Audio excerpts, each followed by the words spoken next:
Take a few minutes for the Navi computer to calculate the coordinates. A few minutes? Are you kidding? At the rate they're gaining? I had my doubts about whether another Star Wars would work. But I now get that phrase, thank you for my childhood, because it's something that people carry with them now forever and ever and ever. Hopefully, it will justify it as a series. Make you say, gee, what happens next? 1, 2, 3, Star Wars! It's the event that has become a cultural phenomenon. Guerra de las Galaxias. Ce n'est pas une victime, princesse. May the Schwartz be with you. The Force is with us. I gotta get to Star Wars.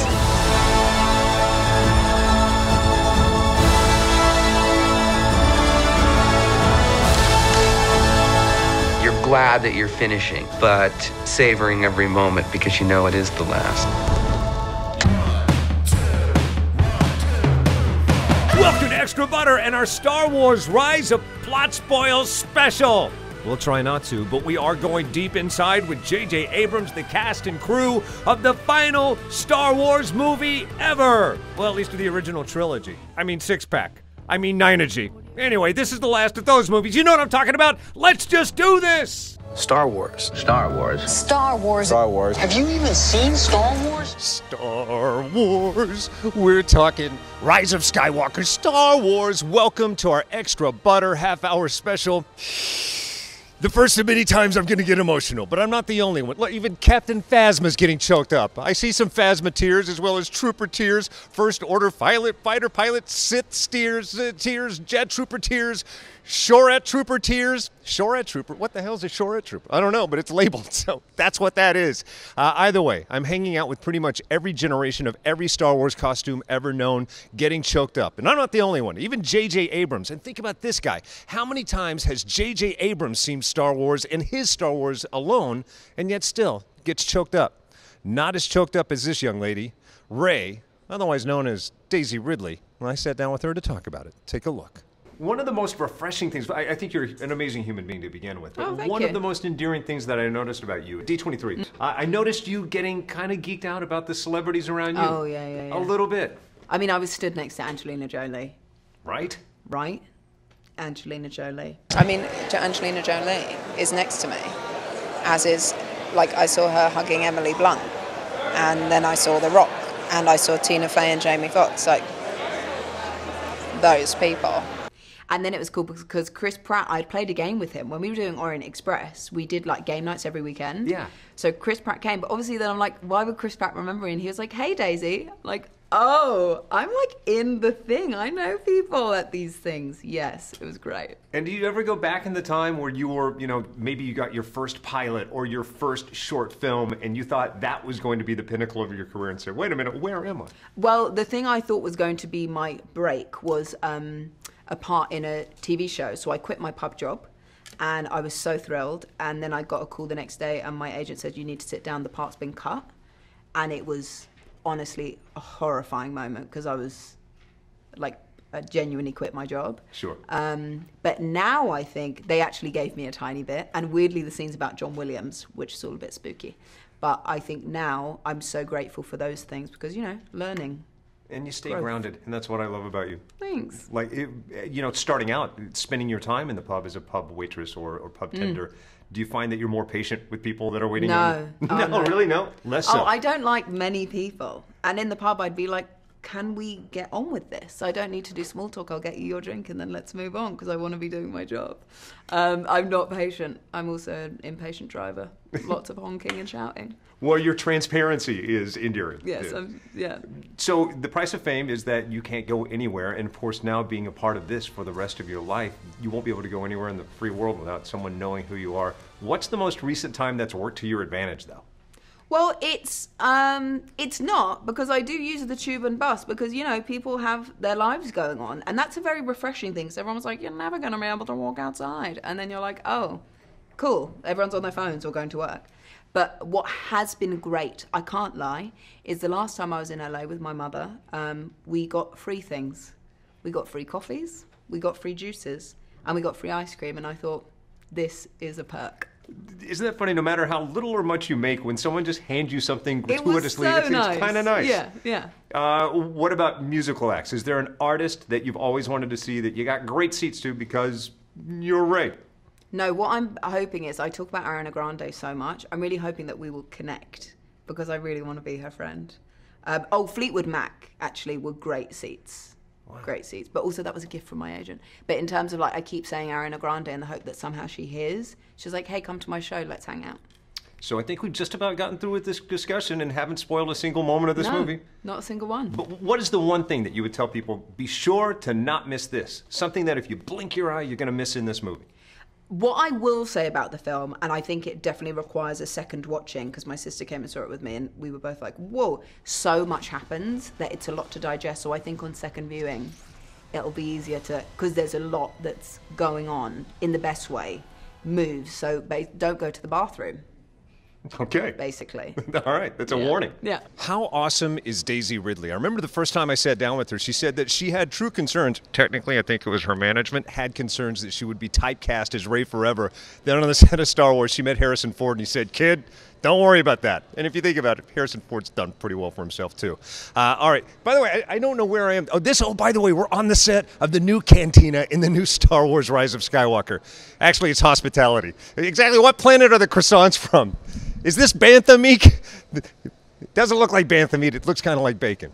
Anyway, when we come back, in just moments, the people in the suits. We're talking Chewbacca's Joonas and C-3PO's Anthony Daniels as our half-hour special dedicated to all things Star Wars Rise of Skywalker continues.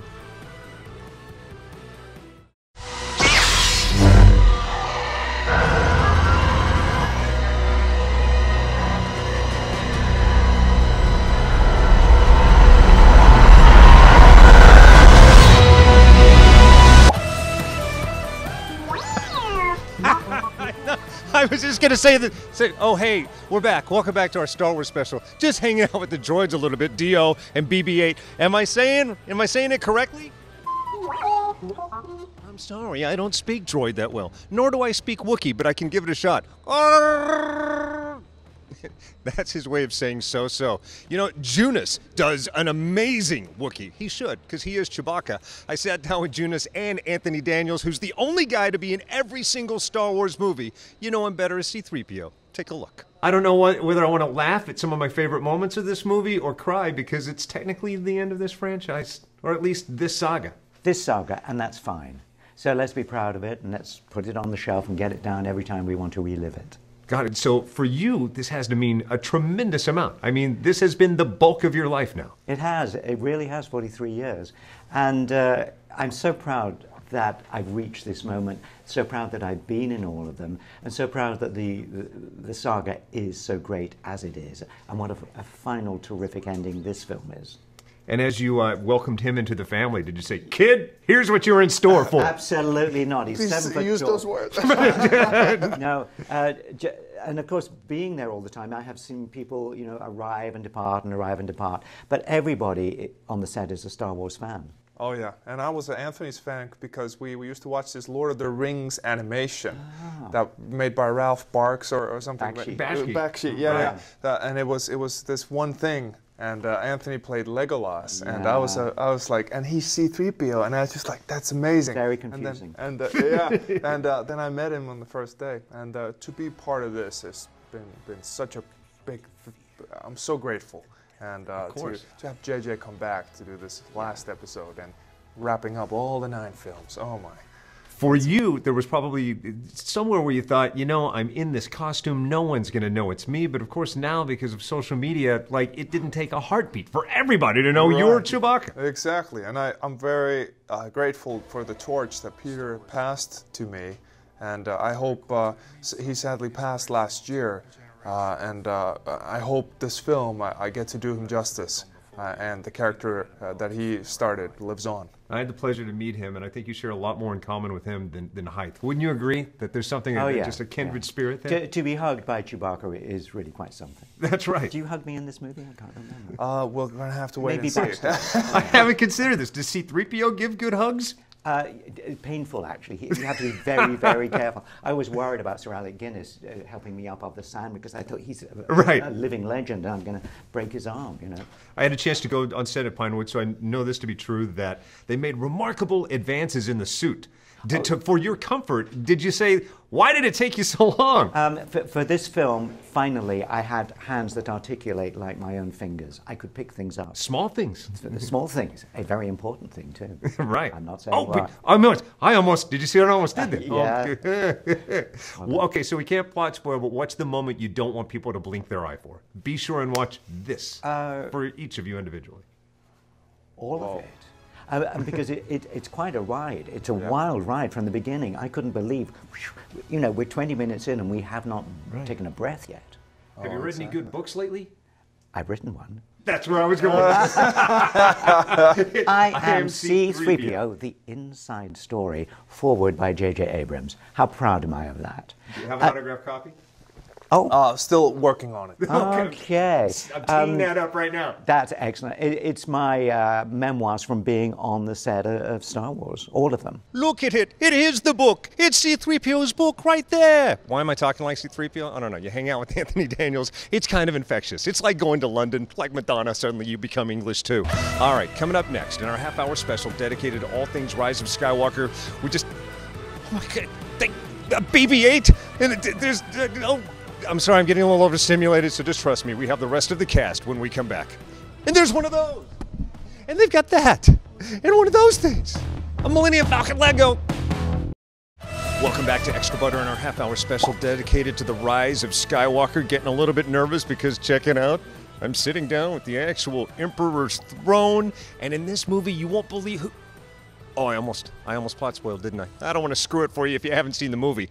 Other things we can't talk about, I didn't talk about with J.J. Abrams, but I did take you behind the scenes, and you won't believe what he said was the most difficult part about the privacy on set. Take a look. Nice to see you. Good to see you. Thanks so much. I have to tell you, I've been doing these interviews for the bulk of my life, but today's interview with you is going to be one of the most unique and memorable I've ever had, and it's not just because Star Wars has been a huge part of my life all my life. Uh-oh, what's happening? About the time you were doing Star Trek, I interviewed you and I told you that it was my childhood dream to make movies. And you said, well, what's stopping you? Make the movie. He said, people always come to me with a script or an idea or this or that, but they never make the movie. So my advice to you is make the movie.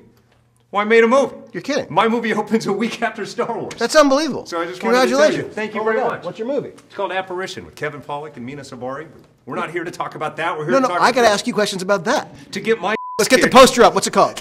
What's it called? It's called Apparition. Apparition. But to get my kicked by Star Wars is actually kind of like getting punched by Muhammad Ali. How long of a shoot was it? 17 days. Was it what you wanted? Like, how did you feel about it? Well, I mean, I've heard you say something similar to this, that every movie will kind of find a way to break your heart, but at the same time, it sticks. Yeah, I mean, like with this, it can be insanely challenging and also incredibly rewarding.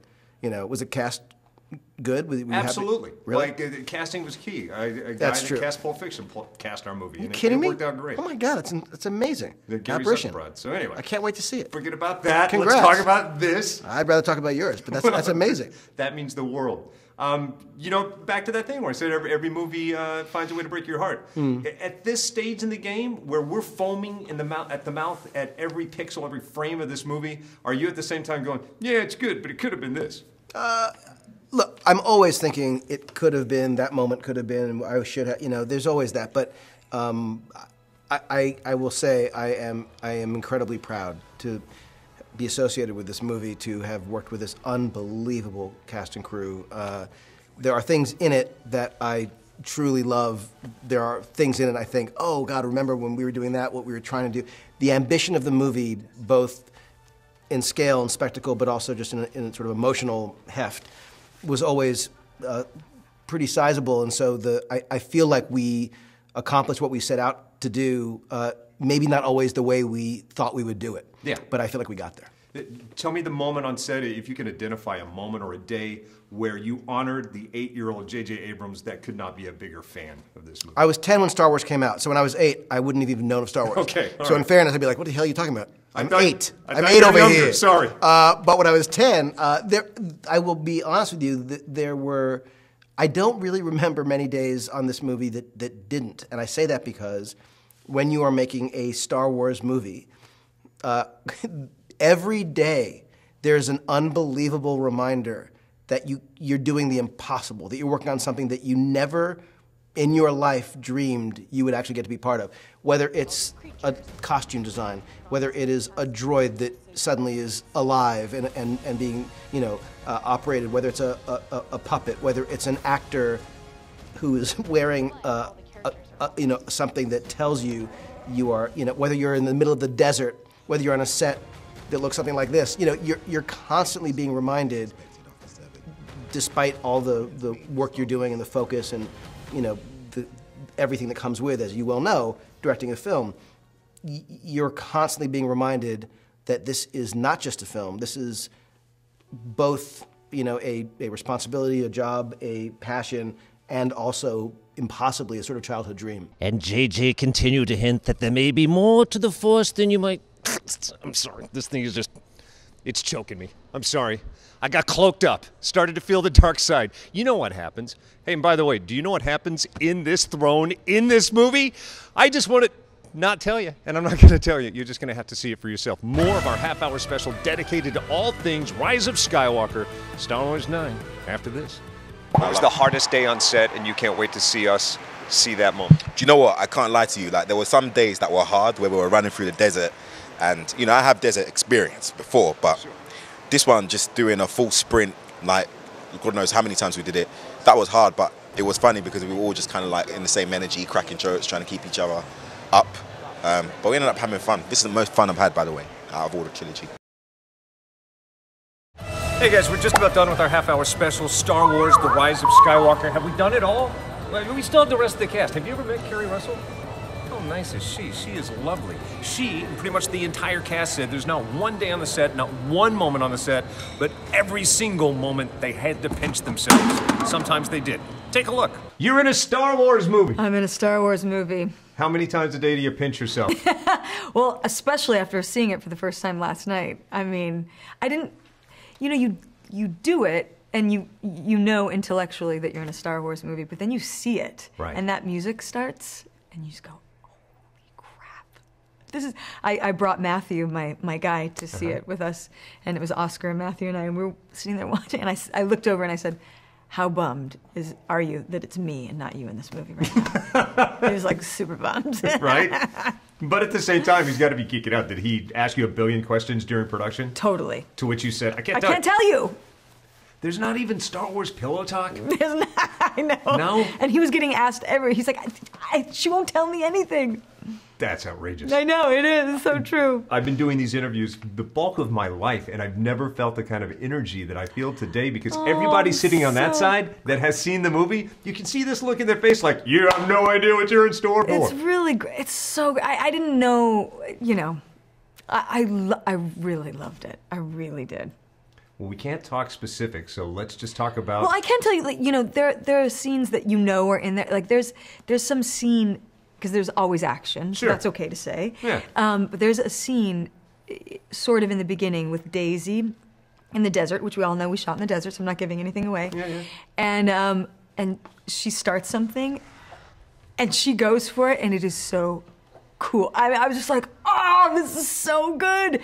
And she's just going for it, and I just can't wait for my daughter to see this. It's just so good. Yeah, it's a very female-forward, female-powerful movie. And everyone powerful. I mean, it's just...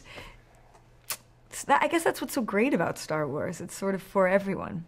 So this is the first time I've talked to you since the last time I talked to you. You were waiting for it to hit, waiting for people to. Wow, that's so crazy. So it's been a minute. Totally different person. How has your life changed? I feel like I'm a totally different person in a good way. I feel like it just taught me a lot in terms of. It was my first movie. So, like at this time around has been totally different for me in that I felt very grounded and felt very much able to sort of be more present in a different way. Sure. So, yeah. Probably for the first time in your life, you've experienced like people in restaurants trying to be coy about it. Oh my God. Do you see a lot of that going on? It does happen sometimes, but I will say My hair is very different in real life than how it was in the movie, and I don't think I look like my character that much. So. Yeah, good point. Yeah. There's that. So it's, So only there are the people. real hardcore people are like, Right. Yeah. People that kind of have this photo facial thing going on over here. So that's her. Yeah. There are so many people that have not seen the movie for weeks after this opens because everybody's trying to go see it at the same time. Tell them the one thing not to miss. Don't blink your eye because you're gonna miss this one thing. Just don't blink.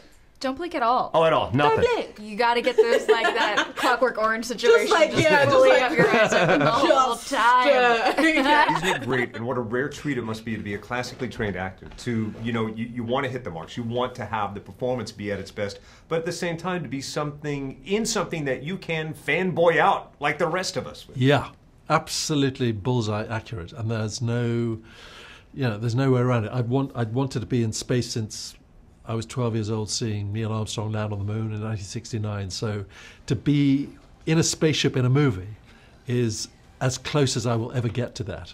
What was the day on the set that you looked around and were absolutely in the moment thinking, I can't believe this Every single day I worked, I asked J.J.